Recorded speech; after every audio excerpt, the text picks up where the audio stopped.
All right, Marcus, let's talk about a scene gone mainstream. I have 3 stories about how the scene found its way to mainstream audiences this week. And let's start with arguably the biggest one of them all, which is Knocked Loose playing Coachella. Big fucking moves, baby. Now, this is our foot in the fucking door. Let's go. We should all be happy. This is how we get Warped Tour back. We, like a parasite, infiltrate another festival and take it back. You've touched on such a fascinating point right now, just almost sort of completely by accident and not related to the topic at all. But it really is fascinating looking at everything that's happening right now within our scene, and then like looking back at Warped Tour and being like, I can easily think of 6 bands that would get this show sold out for the entirety of the summer right It's now. actually funny. Like, no problem. Like, you put Knocked Loose on the headlining stage with Lorna Shore, Bad Omens, Spirit Box, Sleep Token, and Water Parks, and you've got the summer festival for the emo scene, right? Yep. And those are like not even the top of the top if you wanted to fuck around and try to like. We're bringing MGK on board, baby. We're breaking out the big guns. We're bringing out all 182 blinks. But okay, and it's not only that, but I think it's in the ways that Knocked Loose playing Coachella feels like such a novel Why do you thing. say it like that? What?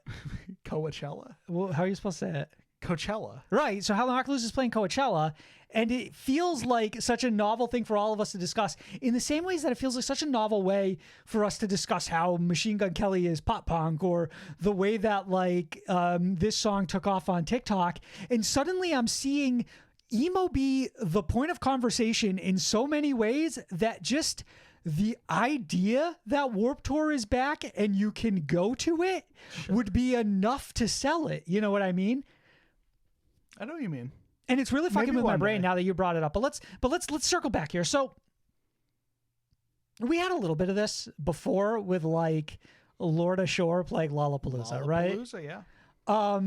But this feels somehow like it ended up being bigger than that. And I think maybe it's because Knocked Loose is a project that is a bit Coachella more. feels so exclusive. Is that what it is? Is that what like, it is specifically? Or rather, it feels so inexclusive to anything metal whatsoever. And maybe not that Lollapalooza isn't the same way, or I guess maybe if we didn't have, like, I don't know if Lorna Shore never does it, that we can look at it and say, you know, oh, this would never happen at Lollapalooza. You'd never get Knocked Loose there, But I think what's also sort of funny is that, like, when we were talking about Lorna Shore playing Lollapalooza, like, it was just a bunch of memes of, like, Lolla girls being, like, blown away, like they'd come face to face with a tornado, or, like, crying and stuff like that. It's like, oh, Lolla girls here will break down and their brains explode and their eyes pop out of their skull, right? They didn't know this genre existed. And then, like, we get this footage of Knocked Loose playing Coachella, and it's just like people stage diving. There's no barrier. There are pits opened up. It's like suddenly you begin to feel stupid. Like, TikTok kids don't know how to mosh, and it's like, nah, they get it. Right. They figured it out pretty quick, honestly. Yes, someone broke an ankle in that pit that day, all that sort of stuff. And you wonder a little bit how many of the people in these audiences are like, maybe their direct reference isn't hardcore, but maybe a lot of them are at Coachella now, but 6 years ago were at an A Day to Remember concert, right? Or they were Pierce the Veil fans, or they were kind of in Bring Me the Horizon or something, like when they were in high school. So for them to see Knocked Loose, it's like not that dramatically far from what their taste in music has been over the course of their life, right? Yep. You put that studded belt down doesn't mean you can't put it, pick it back up, right? That's precisely correct. And then there's the one other aspect of this, which is that Billie Eilish was apparently side stage for this, which is funny. like, it's such a fucking phenomenal tip of the cap if you're looking for it from pop culture specifically, right? Yeah, it's like as iconic as that one time fucking Lil Uzi showed up to the Lorna Shore show. That's precisely correct. And it's so funny how like Knocked Loose and Lorna Shore are such torchbearers for this very specific thing, right? what's funny to me is that like when we talk about bands breaking through to pop culture, this means more to me than if Metallica sat down with Revolver and they talked about the 5 metalcore bands that are really blowing their mind right now. And, you know, they're like, oh, fuck, you got to listen right now. You know, you got to listen to Gojira, you got to listen to Ginger, and you got to listen to a little band called Knock to Loose. I'd be like, of course, that's what you said, right? Yeah, this but Billie so Eilish goes and they're significance. like, yeah, right now you're going to be listening to Knock to Loose. I'm like, shut the fuck up. It's so much more validating. Right. Like this is actually like, this is like the difference between your teacher giving you a gold star and like President Biden putting like a gold medal around your neck, right? Like that's the level of difference for me. Absolutely. Like that's the stature of which like certain pop culture figures can come along and just like crown you like that next big thing. And it's also funny too, because I look at this as such a massive win. Like this is a battle Undeniable won W. in a war that has been long raging. But the truth is, go ahead. Well, what I was gonna say is like I can think of so many instances where it's like maybe in a less positive light where you have all of these fucking supposed faces of the metal scene in someone like Corey Taylor, who's like, yeah, rock music is dead. It's absolute fucking trash. There's no one good out there. Go find something different to listen to. Like you're wasting your time. Not actual quote, but my kid has a good band. That's really the only one you got to be paying attention to. Bandit is decent, to be fair, but go ahead. Fine. And it's like this is so much more validating than any opinion Corey Taylor could ever have. Like knowing that Billie Eilish is up there, weird hit piece on Corey Taylor right now. There, you know, headbanging to Knocked Loose. Is so much more important. Because in a way it feels like you've converted the unconvertible. You know what I mean? This feels like it feels like you brought religion to like your biggest atheists. You know what I mean? Like this isn't convincing people who like have a history of this. This is convincing people who are like seemingly the types who would never fuck with this type of stuff, though I can't speak specifically for if Billie Eilish has ever like, and that's why I wanted to stress like talked about metal in the past or whatever. More specifically to the Coachella crowd, where it's like, okay, yeah, this is a novelty. It's not going to be. It's just going to blow up in your face. And then cut to the footage after that announcement of Knocked Loose actually performing on Coachella, and you have stage diving, you have moshing, and hey, look at that, the experiment actually fucking worked.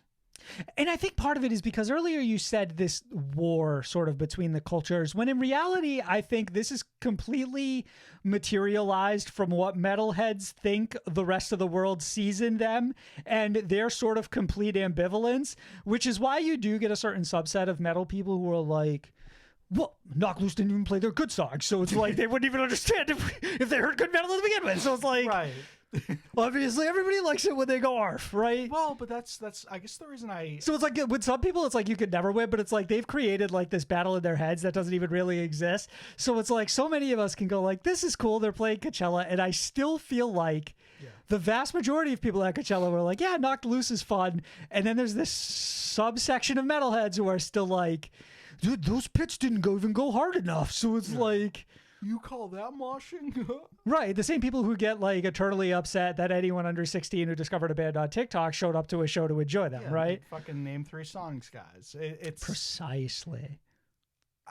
But also, it's specifically why I mentioned someone like Corey Taylor in the past, because that is a recognizable, respected figure in the scene who people look to for those opinions, and it's stuff like that really pushes the narrative of like, yeah, if you don't know 3 songs, you're not a fucking real fan, or hey, if they're not playing their heaviest shit, then that means they wasted the opportunity. Right. Like if you're going to bring metal to the masses, do it the right way. Yeah. You know what I mean? Which is why you inevitably get stuck in this circle forever where, why isn't metal more popular? And you can immediately point to the comment section of whatever video, or like, for example, this next story where we talk a little bit about, let's talk a little bit about Demi Lovato recommending Bodysnatcher to Nita Strauss. And I think that you still have those people who go, yeah, Bodysnatcher's mid, so like there's still not enough here, right? Like there's no level of like, by the way, I don't personally think Bodysnatcher's bad. I enjoy them. But what I'm trying to say is that you have this certain subject of people who it's like they're never actually going to be content, which is why metal as a whole is held back by these gatekeepers like eternally. Yeah, but Sam, never forget that like the metal scene is the most open-armed scene in the world, right? Right. Yeah. Right. Do some self-reflection. This story is really similar to every time Kelly Clarkson's gone on record and been like, hey, fucking I Prevail, bro. You've been listening to I Prevail? It's so funny. I'm going to let you get away with it, but it's Carrie Underwood specifically who made a comment that she listened to I Prevail like while she worked out. So I corrected myself in the head because initially I was going to say Blake Lively. So I think I would have been even more wrong.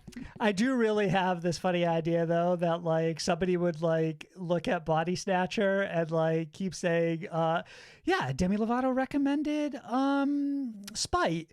And you're gonna keep correcting them. It's like actually it's Bodysnatcher, right? And like this is just the flip side of that. What's funny is like for you, these two artists are exactly the same, and for anybody else, like well, it's funny though, it's because like you certainly have labels where like you can like I think a good one for the most part is Century Media.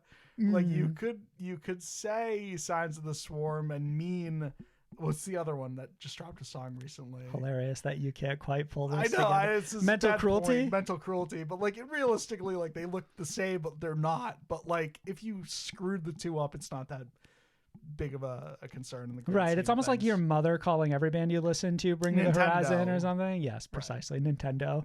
You listening to Nintendo again? Someone called Skrillex that for certain. Hilarious, but accurate. But, yeah. So, this is probably a dumb question on my part. Go ahead. Who the fuck is Nita Strauss? Should I know Nita Strauss? Nita Strauss is actually the touring guitarist for Demi Lovato and a singer-songwriter in their own right. They're like American rock, but not in the way that you and I really fuck with. In the same way Demi that, Lovato? And this next story we're going to get to. No, I'm talking about Nita Strauss specifically. Just before we get there, the reason I ask is the way that you have it phrased here. Demi Lovato recommends Bodysnatcher to Nita Strauss. So this was like more of like an Instagram live thing. I don't even think this was Instagram live. I think this might have just been like Nita Strauss was like, rec me some bands, and then like Demi Lovato like on like, socials though. Yeah. But I believe it was through like Instagram stories specifically that this came up. Initially, I thought it was like in an interview, and I'm like, well, why doesn't Nita Strauss ring a bell as an interviewer to me? Now there is part of me that's like, I think it's fun to sort of like acknowledge all these moments in here, but I wonder if we ever are going to reach a point where it's like, yeah, everybody kind of listens to metal and rock and they get into it and they have the same algorithms that feed them videos and songs and stuff like that, right? Yeah. So it's like, it's not actually that novel, because it's like suddenly you see these headlines that's like, oh, Loudwire had one that was like, and every Loudwire headline makes me want to put a nail gun to my head, but this one in particular was like, Demi Lovato proves she has taste by recommending this metal band. But that's exactly why like the Corey Taylor stuff I bring up. Right. And that's where I go like, well, now I almost feel silly even discussing this entirely because I don't want to turn into a BuzzFeed headlining, RIP, about this kind of like thing specifically. You know what I mean? It's like, oh yeah, Demi Lovato actually does have good taste in music because Demi Lovato talked about Bodysnatcher this one time. Right. But now it's like, now you have like Loudwire do a fucking interview with someone like Corey Taylor and they're doing like rapid fire questions and they're like, what do you think about Demi Lovato being a fucking Bodysnatcher fan? And he's like, oh yeah, well, I've been listening to Bodysnatcher since day one, so you know. Target on your back right now, Corey Taylor. I don't know what this is. Slipknot. Fuck that. What the fuck? This is not new lore. Don't derail. Don't derail. Yeah, I'll reel it back in. Sort of a cap off here. You're right. At some point, we sort of just have to acknowledge that everyone has heard this music in the past, in the sense that, like, I remember it was a big story. This novelty will wear itself out. It's like it's crazy that it even still is this. Yeah, it was a novelty, but it is a little, right? When you had that NASCAR driver who's like, "Yeah, my favorite band is fucking Silent Planet." Like, I just love metalcore music, and then suddenly, anytime a band would drop that, they would just at that one NASCAR driver in the replies, and it's like, this is cool. And like, I guess being a NASCAR driver means that you're like a professional athlete and everyone loves that. And it's like, like at some point it's just like you're recommending a guy music. I can drive a car. So, Right. so it's like part of me is almost like I'm torn. It's Bubba like Wallace, I'm fighting. I think, by the way. Yeah. It's like I'm fighting two different sides of myself. But sound plan. But I'm fighting two different sides. Bubba Wallace. We sound fucking I feel like I'm fighting two different sides of myself, where it's like part of me is like there's a little inkling inside of me that goes like, oh shit, yeah, Demi It's Lovato, super like validating. Bodysnatcher, and Billie Eilish on Knock Loose, and then it's kind of fun and it is like a cool story. But then it's like you see other people run with the headline. It's like fucking chill out already. Like, but play. It's like act like you've been there. Is kind of the feeling. You know what I mean? It's like could you fucking be cool about it just like this one time, right? And don't get me wrong, it is awesome to see all this, but it's less than like oh cool, these artists are listening to them, and more of like oh shit, like these artists are just like everyone knows about them kind of thing. That being said, this last one is such a brain fuck, it blew my mind. And this one didn't like necessarily happen this week. It might have happened like a week before or something like that. But Daughtry played covered a Sleep Token song live, which is like In the UK. most random like none of those words are in the Bible, for starters. Like the most random combination of like AI generated storyline I've ever seen in my fucking life, bro. Chris is definitely somewhere in some capacity in the box. Daughtry though? This one is crazy because actually it's technically crowd work. Did it in the UK, I Did know, it in the specifically. UK, so it's not like you're breaking out like, hey guys, I'm just gonna play like some Lorna Shore. You know, But you it's ever heard like that band? it's They not. put you on to something. But it's not like Harry Styles comes over here and he's like, "Hey, we're playing all a little fucking Attack song real quick. Let me give you all a little Under Oath real quick, like right now, right?" And I know that I'm comparing artists on two extremely different levels, but it's not like it's not like bands go and tour the UK and they play a cover of a UK band because everybody will know what it is, right? They do. They do. so Do they? One specific I don't think instance I can remember here where it's like, when Irish Kari played the national anthem. You're right. I've totally forgot about that. I don't know if you're fucking with me because I don't remember that was a thing. But I remember 10 Years of the Black Tour. When Bring Me the Horizons talking American Pie. You're totally right. I totally forgot about this. Well, so on that same topic, I remember fucking Danny Worsnop in Boston doing the Sweet Caroline crowd work during an Ask Alexandria set. And trust me, that wasn't fun for anyone involved. Yeah, but Danny Worsnop is such a because he's pretend American, I know. Right. Like there's he's working on that citizenship. There's a level of stolen valor with Danny Worsnop where that one doesn't surprise me, but had it been like a multitude of other bands, it'd be different, right? Yeah. You know what I mean? And it's like this catches you off guard for so many reasons, and then it's like, okay, Daughtry. Right, like when's the last time that name even like registered like like I can't even remember the last time I saw Daughtry show up in a headline, period. And like granted, it's been a minute since I followed that artist, but like I still see stories about like 3 Days Grace and Nickelback and Stained, right? Like similarly veined artists who performed a similar style of music that I also listened to at the time. Like, but Daughtry in a headline, I feel like I haven't seen in an eternity. In all fairness, Daughtry was in the headline for a fairly sad thing because his daughter passed away. I am very sorry to hear that. Yeah, but not something that like, unless you saw it, like it would have completely passed you by. Right. Let's say in the context of the music industry, right? So you've really brought the room down with that one. I didn't mean. That's why I wanted to say like, not anything that like I feel like people would have pointed out, but in the same sense of like, Daughtry is still relevant in the sense that their name has certainly floated around recently. But what's weirder here is just that it's Sleep Token. It's like, to me, it makes more sense if it's like Enter Shikari because the band's been around 20 years. Right, but no, but like Bring Me the Horizon, right? Or Sure. Ask Alexandria, or even maybe Bullet for My Valentine, a band who like in some sense you could imagine having cross paths at like a festival with but no, this is almost Daughtry going like, I heard this cool band that's from here. I think you guys would love it if I covered it. Someone played me a band called Sleep Token at Meet and Greet. I went backstage and learned this song. I just want to let you guys know that like I fuck with this band right now. And then like part of me is just wondering if that like the line drawn in the sand between all of the genres is so blurred at this point that like, because you have stuff like the viral hits on like Spotify, like anybody who just jumps into that playlist can hear anything from anywhere, from any band, from any fucking level of popularity if they just have a song take off. I think that bands and artists are just doing a fantastic job as of late cross-pollinating cross-pollinating tour lineups as well. I think a really great example of that is Black Bear's Nothing Matters tour last year. Godsmack and I Prevail are touring this year. Really? Yeah, it might only be like a few shows, but yeah. The Nothing Matters thing specifically, I know that like Black Bear did a pop punk album and I really liked it and all that, but like then going out and bringing out all your pop punk artists, suddenly it's like, well, you know, of course this band was always going to be big because they toured with Black Bear, you know? I had a dangerous observation that I was too scared to share on Twitter, but maybe I'll share it here with all of you listeners and y'all are going to fucking hate me. Sam's weird take. You're going to fucking hate me for saying it. I know you're going to fucking hate me for saying it, but I have to get it off my chest. I'm going to hate you? Do we have MGK to thank for all of this? Oh, fuck. I don't know if that's a can of worms where... I feel like if we go back to the impetus for the discussion of our scene breaking through to the mainstream, there is one figure that looms largely every single time for me. I think there's two. Who's the other one? Travis Barker, which is essentially... But Travis Barker is more of a shadow. Yeah, he's not the face, but he's, you know, maybe he's like the puppeteer behind it all. Right, and that could entirely be the case. But for me, when I think about visibility of our scene brought to the mainstream, no matter how badly y'all want to sit there and turn the clocks back and make it anyone else... It's Machine Gun Kelly, right? Yeah. And their intentions may not have necessarily been to do this, but I think because they open the door, catalyst.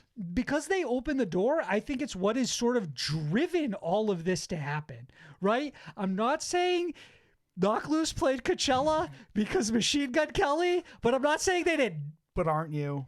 Because I think I just found my clickbait artwork for this episode. Or this segment. I don't know. I don't have like a general overarching thought about the entirety of this. Just that there were some like neat coincidences that all happened this week that I thought were fun to touch on.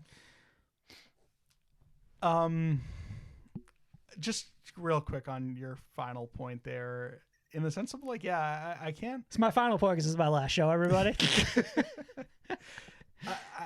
If you really map it, I think that the incline starts the progenitor, the catalyst. Sure, the catalyst. Yeah, I think that like I don't see any other artists standing around at the same like you. When I close my eyes and see one face. Yeah, you graph it, and I don't really see any other person that could have. Realistically, you can thank Eminem, right? Because like, does MGK right? Like you know, no, I'm not. How far can you track it? I'm not giving you that one. No, I'm not giving you that. Can thank 8 Mile. Thanks, 8 Mile.